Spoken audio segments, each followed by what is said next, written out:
Hello guys, চলে আসলাম বিচে এবং বিচে এসে চড়ে উঠলাম ঘোড়ায়।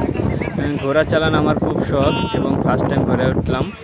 আমার বন্ধু আর আমি উঠেছি একসাথে, কারণ একা একা উঠতে অনেকেই ভয় পাইতেছি, আমিও ভয় পাইতেছি, ও একা একা উঠতে ভয় পাইতেছে, তাই দুইজনে একসাথে চড়ে উঠলাম।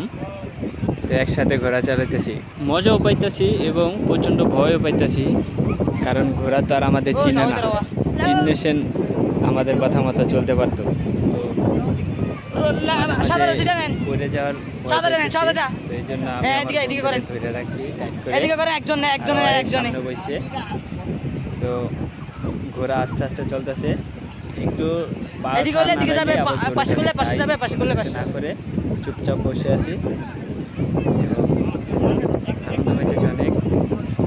ঘোড়ার যে মালিক সেও আমাদের সাথে সাথে আছে, যদি ঘোড়া একটু উল্টাপাল্টা করে বা একটু জোরে চলে তাইলে